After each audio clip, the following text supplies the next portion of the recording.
तो कुछ दिन पहले मैंने वीडियो बनाया हुआ था इसी MIUI mod version 13.5 Xiaomi EU edition ROM को आपके Redmi Note 9 में आप कैसे इंस्टॉल कर सकते हैं।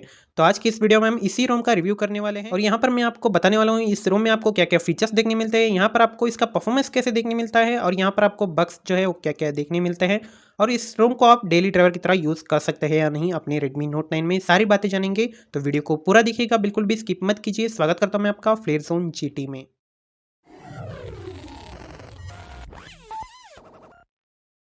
तो इस रोम को इंस्टॉल करते हैं आपको यहाँ पर इसका लॉक स्क्रीन का लेआउट जो है कुछ इस तरीके का देखने मिलता है और यहाँ पर आपको होम स्क्रीन का लेआउट जो है कुछ इस तरीके का आपको देखने मिल रहा है और यहाँ पर आपको कंट्रोल सेंटर का लुक जो है आपको कुछ इस तरह का देखने मिलता है। यहाँ पर आपको डाटा यूजेज का ऑप्शन को भी जो है यहाँ पर एनेबल कर दिया गया है। अगर हम बात करें यहाँ पर नोटिफिकेशन पैनल के बारे में, यहाँ पर आपको कोई भी चेंजेस जो है वो देखने नहीं मिलता है। अगर हम यहाँ पर वॉल्यूम पैनल के बारे में बात करें तो यहाँ पर आपको वॉल्यूम पैनल में ब्लर जो है वो ऐड कर दिया गया है। वॉल्यूम पैनल के बैकग्राउंड में आपको ब्लर ऐड कर दिया गया है और यहाँ पर आपको पावर मेनू जो है 3 टॉगल्स में देखने मिलता है। यहाँ पर आप फास्ट बूट मोड और यहाँ पर रिकवरी मोड में जंप कर सकते हैं और यहाँ पर आप पावर ऑफ और रिबूट भी कर सकते हैं और यहाँ पर आप एरोप्लेन मोड और यहाँ पर साइलेंट मोड को जो है आप यहाँ पर इनेबल या फिर डिसेबल कर सकते हैं। अगर आप यहाँ पर ध्यान से देखें तो आपको होम स्क्रीन के नीचे सर्च बार में आपको यहाँ पर गूगल का प्रोवाइडेड सर्च बार जो है वो देखने मिल जाता है। यहाँ पर आपको कोई भी MIUI का चाइनीज़ ब्राउज़र का सर्च बार जो है वो देखने नहीं मिलता है। ये जो सर्च बार है वो गूगल से प्रोवाइड किया गया है। यहाँ पर टैप करते ही आपको गूगल सर्च इंजन जो है ओपन हो जाता है। यहाँ पर माइक पर टैप करते ही गूगल असिस्टेंट जो है ये वर्क करने लगता है। और अगर हम बात करें यहाँ पर इसी होम स्क्रीन के सेटिंग्स के बारे में तो यहाँ पर आपको होम स्क्रीन पर लॉन्ग टैप करते ही वॉलपेपर, विडजेट्स और यहाँ पर आपको सेटिंग्स का आइकॉन जो है वो देखने मिल जाता है। पहले हम देख लेते हैं यहाँ पर हमें वॉलपेपर जो है वो कौन कौन से देखने मिल जाता है।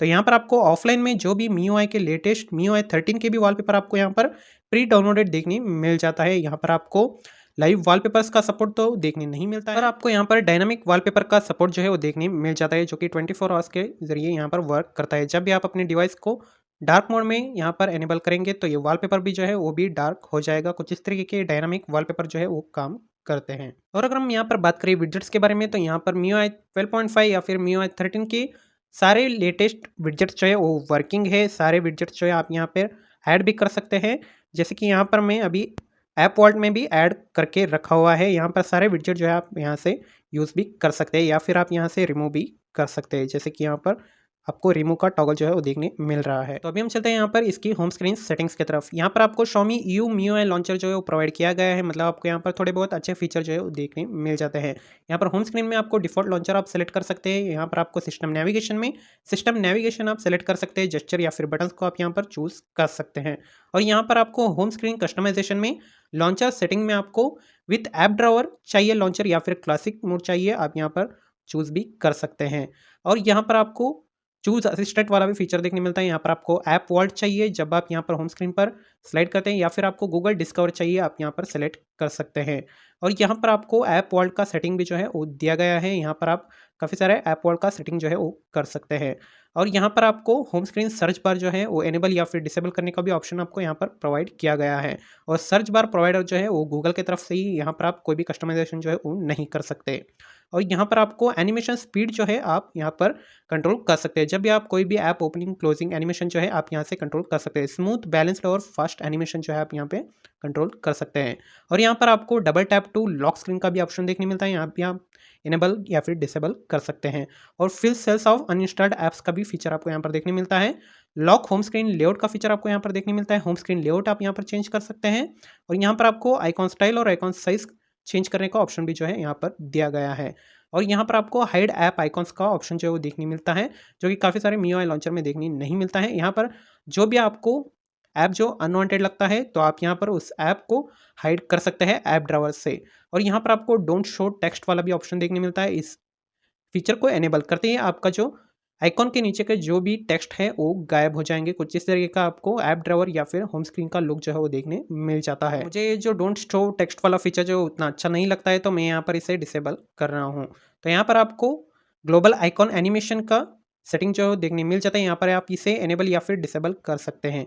और अदर सेटिंग में आपको यहाँ पर चूज़ योर स्टाइल देखने मिलता है, मतलब आप यहाँ पर रिसेंट ऐप्स का जो स्टाइल है आप यहाँ पर चेंज कर सकते हैं, ओल्ड स्टाइल और न्यू स्टाइल आप यहाँ पर देख सकते हैं। यहाँ पर आपको कोई भी iOS जैसा यहाँ पर रिसेंट पैनल वाला स्टाइल जो है देखने नहीं मिलता, स्टॉक MIUI वाला ही देखने मिल जाता है जो कि काफ़ी स्मूथ है। और यहाँ पर आपको show memory status, blur app previews और शो मोर थिंग्स का ऑप्शन जो है देखने मिलता है। शो मोर थिंग्स मतलब आप इसे इनेबल करते ही आपको यहाँ पर रिसेंट पैनल में ये क्लीनर, सिक्योरिटी, डीप क्लीन और मैनेज ऐप्स का टैब जो है वो सजेशंस देखने मिल जाते हैं। तो होम स्क्रीन सेटिंग्स में आपको कुछ इतने ही सेटिंग्स जो है वो देखने मिल जाते हैं। अगर हम बात करें यहाँ पर इसके सेटिंग्स पैनल के बारे में, तो यहाँ पर आपको सेटिंग्स पैनल का लुक जो है MIUI चाइना की तरह ही आपको देखने मिल जाता है। जब भी आप यहाँ पर माई डिवाइस पर क्लिक करोगे तो आपको यहाँ पर इसका लेआउट जो है कुछ इस तरह का देखने मिलता है, जो कि देखने में काफ़ी अच्छा लग रहा है और कूल भी लग रहा है। यहाँ पर आपको मॉडल का नेम भी दिया गया है। टॉक्सिक फ्रेंड इस रूम के डेवलपर हैं, इनका कॉन्टैक्ट आईडी मैं डिस्क्रिप्शन में दे रहा हूँ, आप इन्हें कॉन्टैक्ट भी कर सकते हैं। और यहाँ पर आपको एंड्रॉइड वर्जन देखने मिलता है एंड्रॉइड 11। और आप मैं यहाँ पर आस्पेक्ट्स में दिखा देता हूँ। यहाँ पर इसका एंड्रॉइड सिक्योरिटी पैच अपडेट जो है आपको 1 जनवरी 2022 वाला देखने मिलता है। यहाँ पर आपको कर्नल वर्जन देखने मिलता है 4.14.250 हर्मस कर्नल आपको यहाँ पर देखने मिल जाता है, जो कि काफ़ी अच्छा कर्नल है बाकी कर्नल के मुकाबले। अगर हम बात करें यहाँ पर इस रोम के स्पेशल फीचर्स के बारे में, यहाँ पर आपको स्पेशल फीचर्स में जाते ही game turbo, video tool box, tab plus, floating windows और आपको यहाँ पर सेकंड स्पेस भी देखने मिलता है। प्राइवेसी प्रोटेक्शन लैब आपको यहाँ पर देखने मिलता है और लाइट मोड का ऑप्शन भी आपको यहाँ पर देखने मिल जाता है। टैब प्लस जो है आप यहाँ पर एनेबल कर सकते हैं, पर यहाँ पर ये वर्क नहीं कर रहा है। और यहाँ पर इस रोम का सबसे मेजर फीचर जो है आपको यहाँ पर एडिशनल सेटिंग्स में मेमोरी एक्सटेंशन में देखने मिलता है।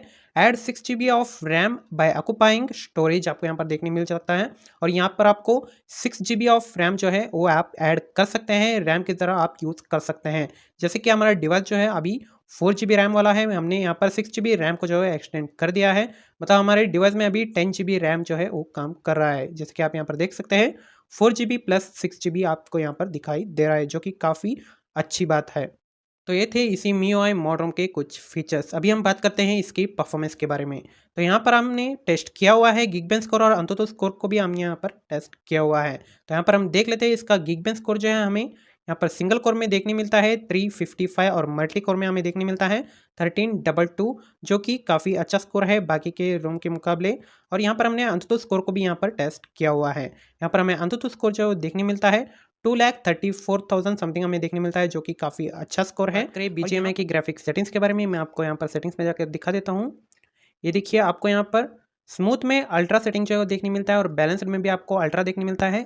HD में आपको हाई सेटिंग जो है वो देखने मिल जाता है। यहाँ पर HDR जो है वो सपोर्टेड नहीं है। तो यहाँ पर इसका BGMI का ग्राफिक सेटिंग जो है आपको कुछ इस तरीके का देखने मिल जाता है। और हम यहाँ पर देखिए सेफ्टी नेट की तरफ, तो इस सेफ्टी नेट टेस्ट जो है आपको यहाँ पर पास्ड देखने मिल जाता है। पहले इस रोम को इंस्टॉल करते हैं आपको यहाँ पर फेल्ड देखने मिलता है, पर इस रोम को आप सेफ्टी नेट पास कैसे कर सकते हैं यहाँ पर मैंने इंस्टॉलेशन वीडियो में बताया हुआ है। ज़रूर आप इंस्टॉलेशन वीडियोस के सारे स्टेप्स को जो है वो फॉलो कीजिए। तो यहाँ पर आपको इंस्टॉलेशन स्टेप का वीडियो जो है आपको यहाँ पर आई बटन में मिल जाएगा। अगर हम यहाँ पर बात करें गूगल प्ले सर्टिफिकेशन के बारे में, तो यहाँ पर हमने सेटिंग्स में देखा और यहाँ पर अबाउट सेक्शन में आपको यहाँ पर गूगल प्ले स्टोर सर्टिफाइड आपको देखने मिल जाता है, जो कि काफ़ी अच्छी बात है। इस मॉड रोम में भी हमें गूगल प्ले स्टोर जो है वो सर्टिफाइड देखने मिल जाता है। तो अगर हम बात करें यहाँ पर इसी रोम के बग्स के बारे में, बग्स तो यहाँ पर मुझे कोई भी ज़्यादा देखने नहीं मिले हैं, पर एक मेजर बग जो है मुझे दिखा है यहाँ पर। जब भी हम यहाँ पर किसी से भी कॉल पर बात करते हैं तो ईयरपीस का जो साउंड है बहुत ही लो सुनाई देता है। ये सिर्फ मेरे डिवाइस में ऐसे हो रहा है या फिर कई सारे डिवाइस में ऐसे हो रहा है, मुझे कमेंट सेक्शन में ज़रूर बता दीजिएगा। तो ये था इसी MIUI mod version 13.5 Xiaomi EU edition, जो कि हमारे Redmi Note 9 के लिए रिलीज हुआ है, उसका रिव्यू वीडियो। तो वीडियो कैसा लगा हमें कमेंट सेक्शन में बता दीजिए। अगर वीडियो अच्छा लगा हो तो वीडियो को ज़रूर लाइक कर दीजिए और हमारे चैनल पर कहीं से भी नए आए हुए हो तो ज़रूर सब्सक्राइब कर दीजिए। तो मिलता हूँ आपको अगली वीडियो में, तब तक के लिए take care and bye bye.